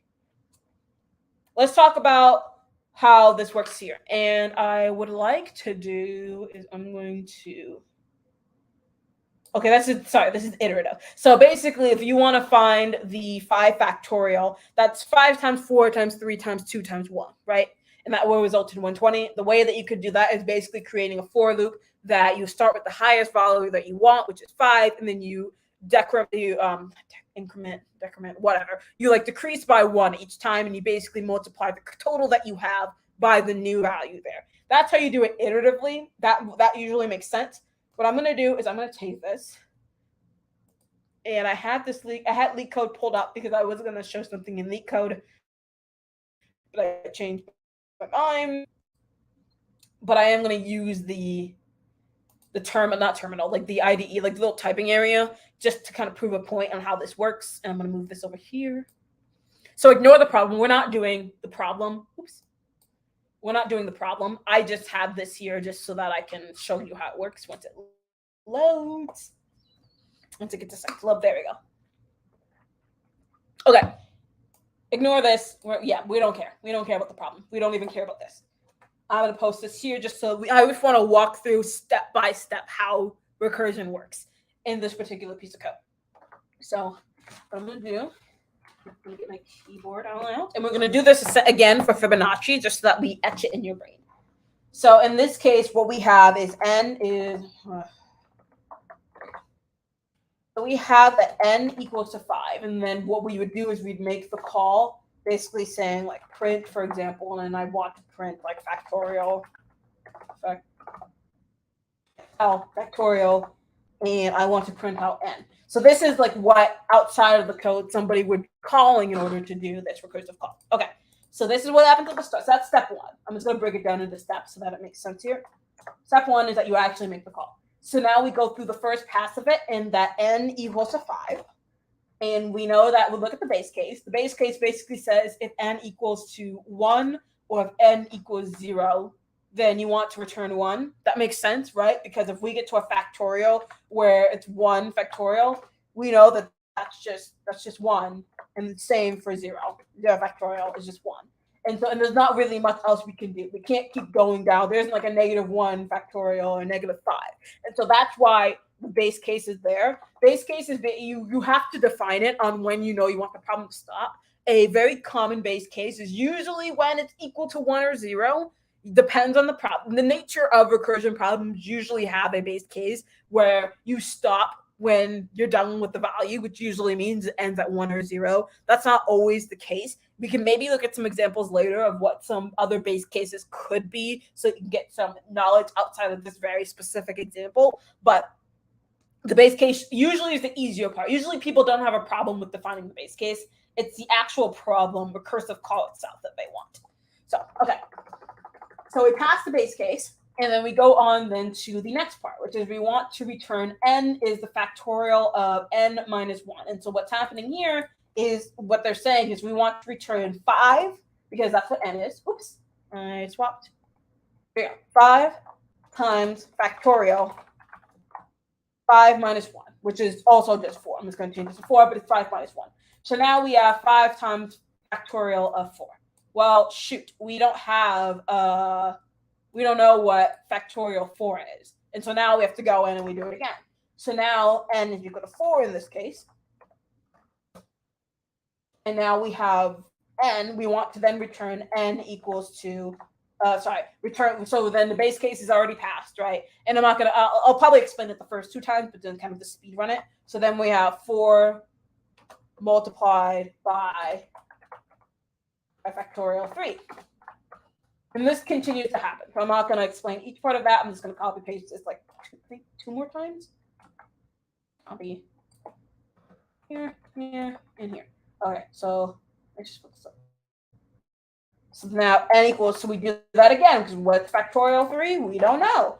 Oh, now we got to go back. So now it's factorial 2 in this case, because n was 3, and then 3 minus 1 is factorial 2. So now n is equal to 2 in this case. It's 2. Factorial n is now equal to 1. I actually did the perfect amount. I was like trying to count it. Okay, so then now we have our n equals to 1. This is where we do our base case check. So the base case check in this case is going to be we want to return 1. All right. So now, so think of this as like a stack. So I should have like flipped this around. So this is like, let me back up. So this is like the, give me a sec. Why is it not typing? Oh, there we go. There we go. This is the bottom of the stack, which like I said, I know it's not visualized in the best way because I kind of did it like in reverse order, but recursion is basically a stack implementation. And so bottom of the stack, and then this is the top of the stack. And remember that stacks are last in, first out, LIFO. And so now that we've reached our base case, we basically have to undo everything that we had just done based on the knowledge that we're getting from each stack. And so now we have here, and we pop, quote unquote, we pop it up. And so what we want to do is we know that the n is equal to 1. Then we go back to, because we still need to do all of these other recursive calls. They haven't been completed yet. And this is what's happening inside. It's hard to, I think what makes recursion so hard to explain is that all of this is kind of happening inside of the code itself. You're not really seeing it unless you're putting print statements that allow you to watch it along the way. So this is why I'm taking the time to like print it all out for you right now to show you like, here's what's actually happening in this recursive call, which I know if you know recursive and you get really good at it, a recursion, you won't need to have to do this every time. This is just more so if you're still learning what it is and what it does. Here's a good way to break it down. All right, so we ended in a base case of 1. We know that then that means we return 1. So when n equals 1, we return 1. When we go, we have to then backtrack because we still have our n2 factorial here. And we know that factorial 1 is 1 because we've already solved it down here, right? So all the time when we were doing all of these factorials, we didn't know what each of these values were until we got into the very bottom. And now that we're going back at the top, we can kind of backtrack and add the values with the knowledge we have. So now we know that 2 is multiplied by 1 because we know factorial 1 is 1. That equals 2. Then in this case, we have, then we pop that off. So now that's gone. So now we have 3. 3 is multiplied by, what's factorial 2? Factorial 2 is multiplied by 2, which is multiplied by 1, which also is 3 times 2, which then equals 6. Pop it off. Now we're on factorial 4. 4 is multiplied by, and same structure. What's factorial 3? We know that it's 6, or if you want to break it down, it's 3 times 2 times 1, which is 24. Let me just say or. Just so that I don't. And we pop it off. Then finally, our original problem, what we were actually trying to solve after doing all of that, is 5 factorial. And what 5 factorial is that's 5 times 24, because we know what factorial 4 is because we did it. Or it is, which is 4 times 3 times 2 times 1. It gets us 120. And that's what we had input it in. And so technically this can continue on infinity. It really depends on what you put as what you're putting in here. And so when I print out factorial 5, I expect to get 120. Hopefully that makes sense. Okay, so that is how recursion works at its core. It's basically, it will call upon itself continually until it reaches the base case. Then once it reaches the base case, what it will do is it will then take whatever the base case was, that's the value, it will pop that off of the call stack. And then using the knowledge of what we had, we can then insert those values into all of the other calls that we have made. Since we know what factorial 1 is, we can fill that in and fill it in and fill it in until finally we get to what we were actually asking for. Okay, hopefully that makes sense. I really wanted to, I think that when I done this, when I was a student, I struggled with recursion so much when I was in college. I did not understand it at all. It was like, I just didn't get it. And that really stunted my growth when learning about sorting algorithms and searching algorithms that required recursion. It stunted my growth when I was doing trees. I struggled with trees because I didn't understand recursion. And so understanding, even though recursion may not be something you use by itself, which, I mean, you do. There's situations where you do. Another reason why you want to learn it is because to use some of these more advanced data structures, it requires a background in knowing what recursion is at its core. So that's why they teach you that so early on. I was always so confused. Like, why are you teaching us recursion at like week 4? I was like, I barely even know Python. I guess it was Java in that case. I don't even know Java at this point. Why are you teaching me recursion, which makes no sense? So hopefully that was helpful in just walking it down. Link. Yes. Yep. And so the link. So this, one thing I will say is this problem. Oops, sorry. We're not doing this problem. This problem is not what we're doing. What I will do is I can take the comments of this and also, I think you mean link to like sign in. I'll pass that over to.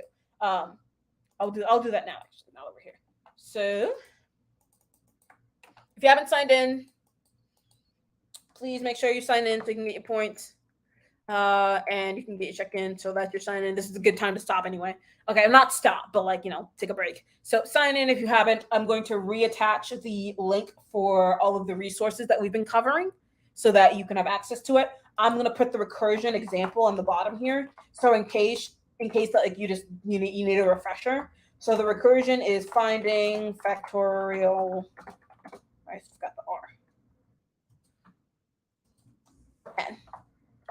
And oops, I guess I took that.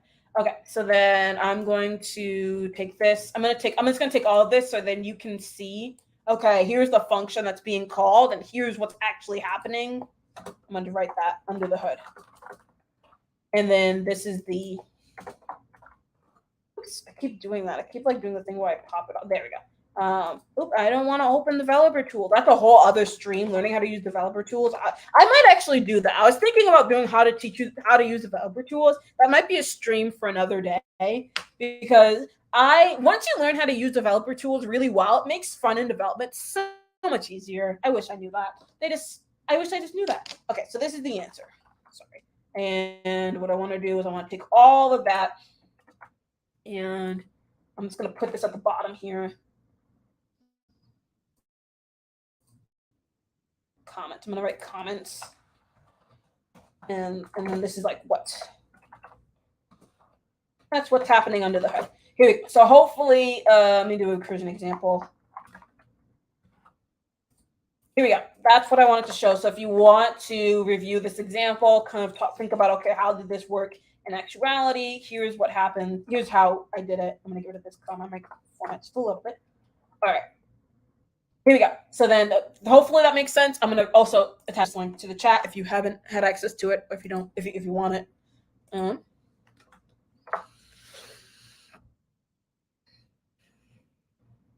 There we go. All right. So I'm going to hopefully that gave you enough time to either sign in or to grab the link here if you want it or if you need it. Or if you just want to refer to it later, it's all free. You can do whatever. I would say don't like make a ton of edits because as you see, multiple people are accessing it. So if you want to like make edits to it later, I would suggest making a copy of it and then doing your edits. But I'm not. You can do whatever you want. It's your link. I don't care what you do with it. So,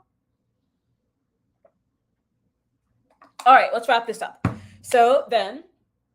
We're not going to do a full-on example of the Fibonacci sequence because we already done one of factorials, but hopefully that knowledge makes sense then and how they do it here. And so I'll show this. I think this is just a really good example anyway, so I don't need to redraw this when they already have this here. And so you start off with Fibonacci 5, as you know, Fibonacci, then you call the recursive call Fibonacci of n minus 1 and then plus n, Fibonacci of n minus 2.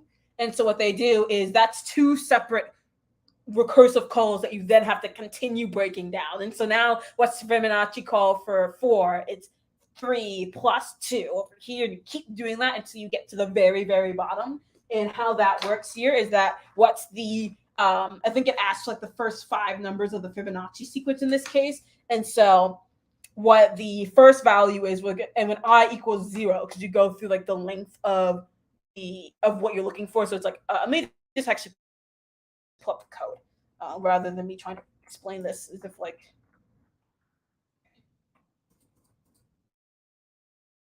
how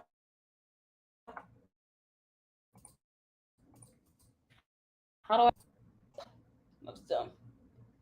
No, here we go. Okay, let me show you, here's the code. And so what happens here, let me actually, no, I want to show you the, where is it? Oh, it doesn't show you. I guess it doesn't show you the actual call. What I was trying to look for is the actual call of like what they were looking for. And so if they're looking for the first 5 Fibonacci numbers, then that will be looking for values 0 through 4, because it's, fifth index. And so value number 0 would be if Fibonacci, if n equals to 0, then it returns 0. Then you know what Fibonacci 1 is, because Fibonacci 1 is also just 1 because it lists out this base case.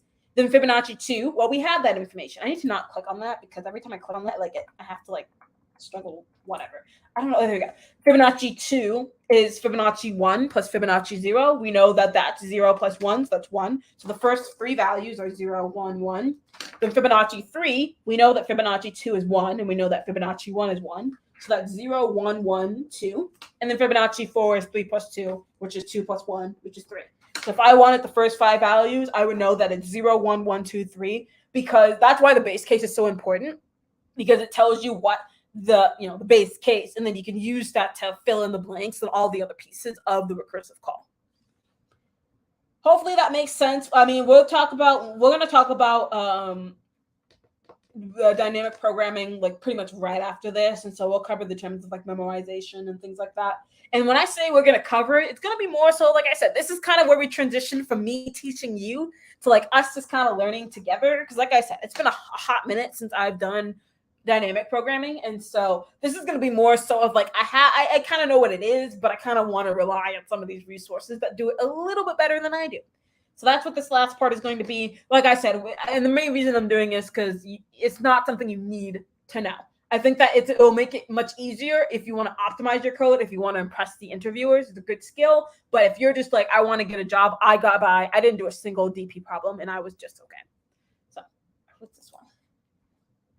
Oh, this was another example of recursion that I was going to show you. I thought it did a really good job of kind of showing the stack call representation. And so what happens here is that you start with printing, and then those calls continuing going down the line, and then you basically get to the top of the stack here, and that's when you actually do all of the printing. And I think that was something that confused me so much, was am I not, because I was okay, I make this recursive call on line 2, but do I still continue on with parts 3 and 4? And no, that's not the case. You kind of ravel everything up at the end the way that this is doing, and then you unravel it as you go. So hopefully that makes sense. All right, that's my take on recursion. Learn it, make sure it makes sense. If that didn't make sense, find resources that make it make sense. I thought that these images helped out a lot when I was studying it. So, all right, and then this one is when I'm gonna cut. I see why I pulled this up. This is why, because it showed some of those other things that I wanted to show, like big O, big omega, big theta, little o, and little omega. So I think I added this to your links. And so if you wanted to, these are I didn't really have to worry about big omega or big theta or anything like that. If you want to, the things is just questions, practice problems that you can do to test your understanding and knowledge. I don't worry about cryptography. Gosh, it's been a while since I used cryptography. Okay, cool. We're going to, once again, I was looking at a problem. I was looking at ugly numbers is a problem to look at, but we can ignore that. All right, so here is the plain explanation of dynamic programming, and I'll cover that in just a sec as I sip my water.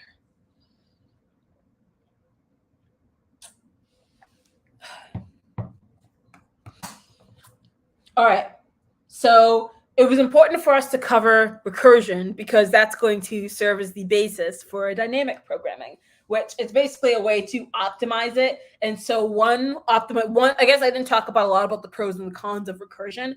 One pro of recursion, I'll talk about the con first. It takes up a lot of memory, because you have that call stack that basically, let me see if I can pull up that photo again. That call stack, you have to basically memorize all of these different calls, and before you could even get the answer that you want. And so if you're making a ton of recursive calls, it's going to take up a lot of memory. So it's not efficient by any means. That's partially why merge sort is as quote unquote inefficient as it is when you're working with smaller data sets, is because you're doing all of this work for maybe 2 or 3 elements in an array. But recursion is much cleaner. Usually when you're writing code, and I would say it quote unquote makes sense for some people when they're writing it. I've never been like that. I've been an iterative girl. Recursion just confuses me sometimes, but generally it's just cleaner code, and so that's why people tend to use it over iterative, which iterative is like a for loop or a while, basically not recursive. So how you would typically do a problem minus recursive.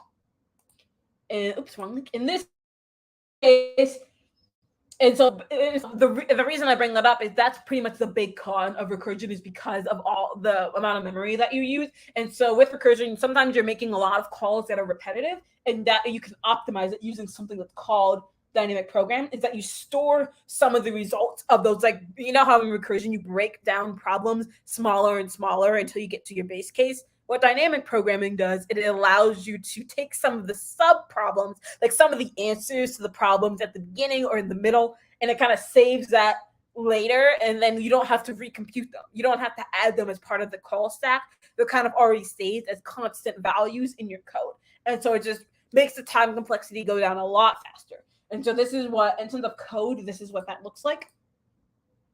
Let me zoom in here so you can see. So we just talked about recursion. We already went through this, and this was the Fibonacci sequence call. And here's what it looks like for dynamic programming. And there are different kinds. We'll talk about that in a second as well. But essentially, instead of having that base case in the beginning, I guess in this one, it doesn't have the base case. I guess there's a different kind of recursion. I wonder if exponential. I never heard of it. I'll look at that later. But anyway, in theory, there would be a base case. In this case, you already, in dynamic programming version, you have the f equals 0 and f equals 1 kind of already taken care of. And it's still like an iterative approach, quote unquote, but like then you're calling from the values that are here. And like I said, I'm still learning. I'm not the best person to like go through it. So this is a learning together. So don't, like I said, I know my explanation is not perfect, but that's because I'm learning with you. So we're going to learn it together. So that makes sense. So say that f equals 5, for example, right? We want the first 5 values of the Fibonacci sequence, and we're using dynamic programming for it. So I is going to equal to 2, and I needs to be less than or equal to n, and then I is going to increase. And so what's happening here is so we don't need to do I is equal to 1 and I is equal to 0, because we already have those sub problems, quote unquote, saved in memory ahead. So we don't need to add that as part of the call. And so we start automatically at I equals 2. So in this case, I is 2 is I minus 1 plus I minus 2. So that's 1 minus 0. We already have those values. We can save that. And so instead of having to do like the recursive aspect of it, it's iterative in the sense that basically you already have the sub problem saved, so you don't have to continually call it recursively. So in this case, if we were to then increase it, I would equal to 3. And so f of I would then be f of 3 plus f of 2 plus f of 1, which we already have determined what f of 2 is. One thing I wonder that I'm looking at is, okay, does it save that f of 2 value somewhere? Because we already have f of 0 and f of 1, but this isn't a recursive call by any means. And so where does that f of 2 go? So that's one thing I'll look into. But essentially, you're building it. So rather than breaking the problem down, you're building the problem up to it. So then you'll eventually get to f of 5. And because you've already had that sub-problem saved, you can just kind of do this one-liner. I don't know. I'm trying to highlight that like that was good. And then this is, I think I have this resource on your link. And so if you want to look into it more, you are more than welcome to do so. Tons of practice problems, like more than you can count. There's just a lot of practice problems. I think those were all easy, or at least like, all of these are the basic problems. And then you can even get like much more complicated if you want. So you are not short of resources if you want to practice DP. I'm going to use this other resource to help explain it as well, because there's some other things like memorization. We saw that line before, and then tabulation, which is kind of like the opposite of that. So let's get to the top here. Get some more.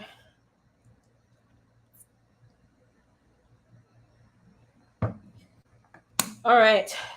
Solving, breaking it down. We already talked about that. We talked about Fibonacci numbers. Solution. Okay, characteristics. So here we go. So when you say sub-problems, they're smaller versions of the original problem, right? So when we think about recursion, that is, the way that each of those individual lines in that practice problem that we did, that was those are considered like sub-problems, and then you kind of build it back up at the beginning. Here is kind of a visualization of that, kind of like what we saw before, is that, Fibonacci 4 is 3 plus 2 and blah, blah, blah. And so you can see, I guess, what the optimization part of it is that Fibonacci 2 it has already been evaluated twice. And so we don't need to do Fibonacci 2 twice. And we've done Fibonacci 1 so many times. So maybe that's where the optimization comes in. And so comments.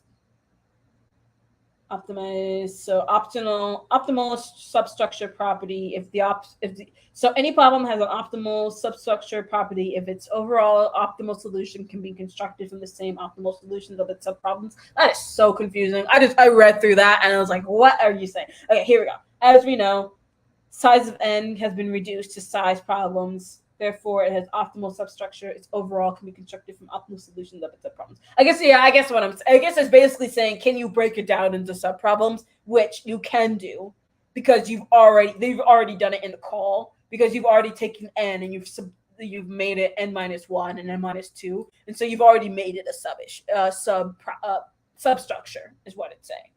So there are two ways that you can solve dynamic programming. The first one is memoization. It's such a fun way to say memorize. I don't know, like sort of like memorize, like memorize. I don't know. It's fun. It's a fun way to say the word. So you do top down. We're going to try to solve the bigger problem by finding the solution to the smaller problem.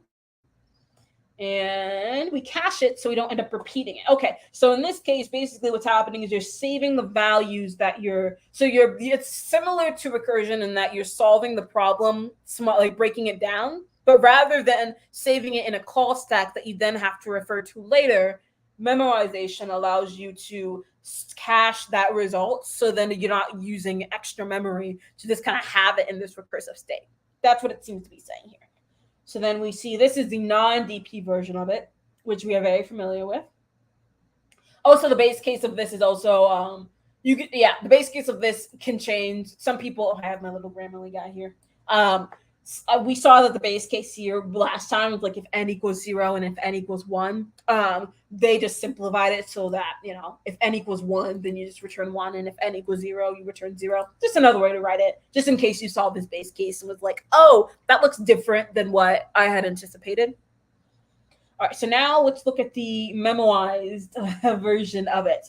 So you have a few more functions to work with. This is kind of what you're calling. You want to get the 5th, 6th, and 7th Fibonacci number in the sequence. So you want to calculate the Fibonacci. You have your value memoized, -1 for x in range, n plus 1. And then you're calling this. So this is what's going to be called recursively. So this is familiar. We know that's the base case. And then if we have already solved this subproblem, simply return the result from the cache. And so if memoize n is greater than or equal to 0. So okay, in this case, then say that we get to memorize n equals 1. Oh, interesting. Like I said, I'm learning along this one size 2. Seems like I can't. That's funny. No, that's funny. I love this word. It's just such a fun word. And yeah, I can't memorize it either. It's a lot. It's a lot of stuff here. And so I do not blame you at all. It's a funny joke. It's a funny joke. Funny. Y'all feel full of jokes. Okay, what were I looking at? So you want to save the result from the cache. So in this particular situation, I just like writing comments so that I can understand it. So say n is equal to 2. We've already technically solved that subproblem at some point. Obviously, when we first do this problem, we have not solved it. But like say, like if I can go back to the give me a sec. Here. So the first time that we solve it, we've already we don't have it in cache. But when we get to down here, we've already solved it up here. And so in this situation, we want to save the value of Fibonacci, the result of Fibonacci 2. Okay, so then now that I clarified that, we go down here. If it's greater than 1, so what situations do we actually, so we have -1 for x in range, n plus 1. So n plus 1 is, I'm going to partially rewrite that. This is like line comprehension, or it's just a way for you to basically like write this like for loop in a very like one-liner way, which is efficient, but like in terms of understanding what's happening, sometimes it can be like, oh, what is this thing? So sometimes I like to write it out like I in range, probably like n plus 1. Is that what they're saying? And then I'm gonna just do slashes here to emphasize to like indent. So then x will then equal to -1. I think that's what they're saying. Right? Or wait, no, but this is saying that it's greater than or equal to 0. Always n. So then why would you set it to -1 if what we're looking for is if the value is greater than or equal to 0?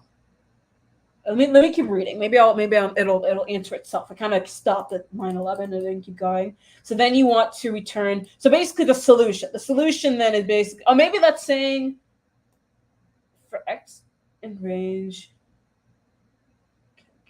Oh, I guess maybe, I think this is just for like at the start, actually. Yeah. Okay, sorry. So this is just saying like, this is just like just defining the value, I think, at the start for however many n values that we want. And so if you want 5 Fibonacci numbers, you need to have 6 spots in this array. And so basically what's happening here is that it's like -1, -1, ... -1, -1. So basically they just, okay, I don't know why it took me so long. I was just like reading it because this is real. I'm just trying to show you, like, as someone who does this as their occupation, sometimes it doesn't come as easy as well. So I think it's important to show me actually working through what this means. So yeah, so what they're saying is that, yeah, if they want to find 5 Fibonacci numbers, then they need to create 6 spots because it needs to be like 0 to 5, I think. Oh, no, it's still 5 spots. It's just that you need to have the range be 6 because it's like 0 to 5. Okay, yeah. Okay. So then this is basically saying if there's a value there, which if we run through it twice in this, we've already seen the Fibonacci like value of 2 in there, then we can just return that value as that's what we want for Memowise. Otherwise, if it hasn't showed up yet, then you need to calculate the Fibonacci recursion, which is Memowise of n-1. What's it here? Memowise n-1. So it basically just calls upon itself, but like and it saves the value of Memowise of what we already want. So say we want Memowise 2. I'm just going to replace this with a 2, for example. So this would be like Memowise 1, right? Yeah, well, it's saying like Memowise, you want to get the values from this for 1, because this would be like 1, and then this would be 2 or 0. Sorry, I saw the 2 there and I freaked out. Okay, I messed up that parentheses so bad. Parentheses, and then this is 0. So basically, we already have the 2 values for 1 and 0 because that was part of the base case. And so then we are saving Memowise 2 to be what the Fibonacci, which is 1 plus 0, which is then 1, which is kind of what we knew. But basically, we don't have to recalculate Fibonacci value of what 2 is because we've already saved it in here. That's basically what this is doing. This is basically doing is that you're still doing your recursive call, but what's happening is that you're saving any values that come up inside of this array, and then you're using that to so then when you go down here, you don't have to use it later. It still follows that same it still follows the breaking down and then rebuilding up as we discussed before, but now you just have something that saves it. So hopefully that makes sense. Hopefully you love the word memoization as much as I do. All right, we're going to cover tabulation and then we're going to wrap up because I know we're going to have the last 10 minutes here. And like I said, this is just more of an introduction to DP. And then I'm also going to look up applications of this as well after this, so then I can give that to you guys. All right, tabulation is bottom up. It's the opposite. It avoids recursion. Oh, I like the sound of that. We solve the problem bottom up by solving all the related subproblems first. And so you have to fill up an n-dimensional table. The solution to the top original problem is then computed. So basically, you have to solve all the subproblems first, and then you get what you're actually looking for. So I'm maintaining a map we do top down, solve the problem first. Okay, here we go. So in this case, you have a map of the already solved problems. So we already have solved 0 and 1 because we know what the Fibonacci numbers for 0 and 1 is. So we start off in I in range 2, and you want to do n plus 1 because, once again, it's inclusive. So if you want to get to 5, you need to put it at 6. And then what you're adding is dp append whatever. So this would be 2. 2 minus 1, which is 1. And then 2 minus 0. 2 minus 2, which is 0. Sorry, I was working ahead. And then you add that value there. Oh, I like this. Oh, this is so much better. Okay, I don't know. Memoization is basically just recursion, but like it just adds this extra step. This is actually much better. I kind of like it. So basically, in this case, it's just 1 because it's I minus 1, I minus 2, which is just 1, and then 2 minus 2 in this case, which is 0. You already have dp1 and dp0, and so you can just kind of like add them together, right? I think that's what they're saying. And then at that point, you can get to, yeah, because you get the 0 and you get the 1. You add them together, and so then the next value would be 1. And then we'll say the next value then, we're doing 3. And so it would be like 2 plus 1, which is 1 plus 1 here, and that's 2.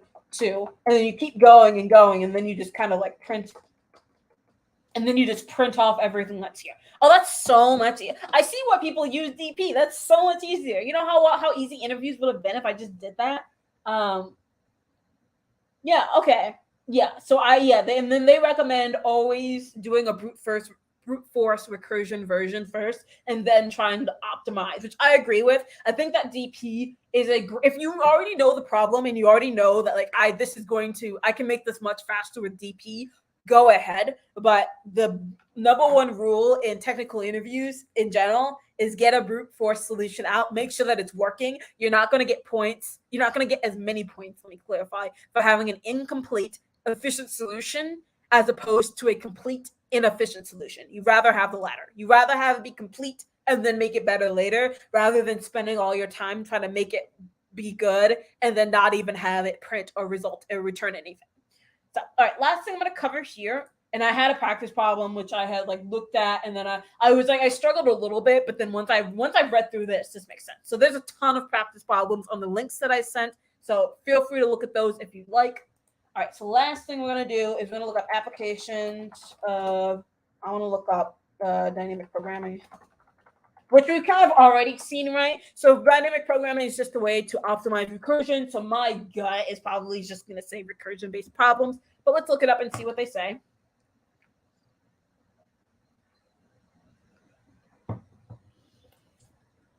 My computer loads. I don't want to see her feet. I'm going to move that.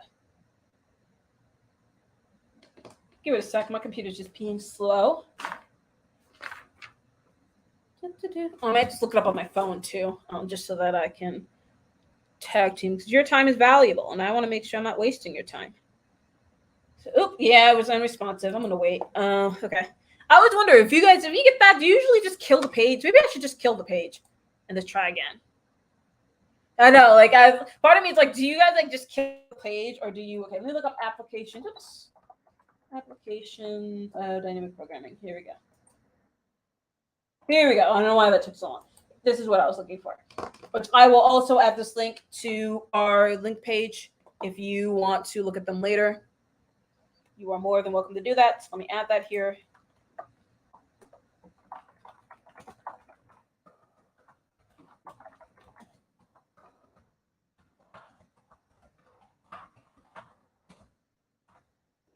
All right, let's look at this.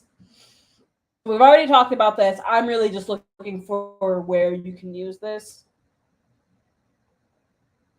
Okay, yeah. Overlapping, yeah. Elements, approaches. We talked about the two different approaches. Memoization, which is bottom up or top down? I think it's top down.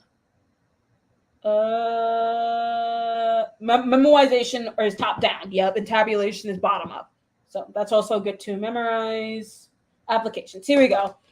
So Optimal search solutions. Okay, this is kind of more like in the grand scheme of things. I think this is also still a good link because it has a lot of information on learning about dynamic programming. But finding I would think in terms of like what will you use it for, I would say it's generally used like in problems that require recursion, but you just want a more optimized way to do it. It kind of is a way just to kind of avoid doing recursion if you want to do that tabulation format, which I approve. After not doing it for a while and I looked at it, I'm like, oh my gosh, I love how easy this is. So I approve using that. And then you can do challenges here if you want. But these seem to be like real world applications. I guess like shortest path. I guess like graphs type work maybe, but that's about it. All right, I am going to stop sharing my screen. Actually, no, I'm going to do this. We have reached the end, folks. I can finally do this. I can remove the highlights and I can cross it off. Hello. We have just reached the end, but I'm grateful that you were here and you stopped by. I am appreciative that you're here. That is the end. I officially crossed it off. We are done with the technical interview prep track. That was a very long week. Hopefully this was useful to you, whether you came for one part or you came for all four. I am so grateful for every single person who's here right now, especially if you're in the US. It's a Friday at a 9 p.m. Insane. I'm so incredible. I mean, I kind of said this at the beginning, so I don't want to be too soppy now, but I do want to say I'm just so incredibly grateful for this opportunity to do this. I think that this was so fun for me, as like I said, to transition from student to teacher. This was just so much fun. I hope that you gathered something from this. I hope that you kill your next interview for a full-time or internship position. I know you will. And so I know for some people it's Saturday morning, and so if you're early in the morning, that's okay too. And so absolutely, I'm so grateful that I was able to do this.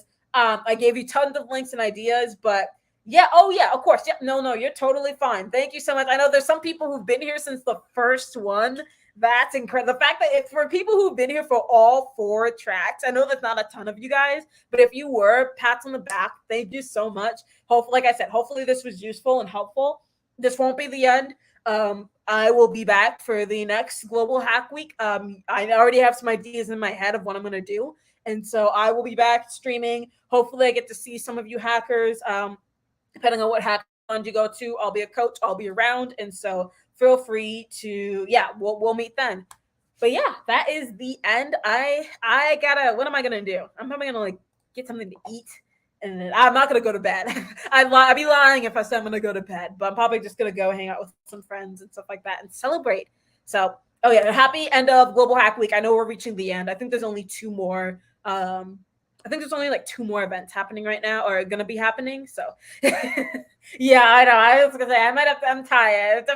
I think this one I had the most energy of. I felt pretty good about it. But yes. All right. Thank you, everyone. Once again, have a wonderful rest of your day if it's morning, or have a great night if it's evening.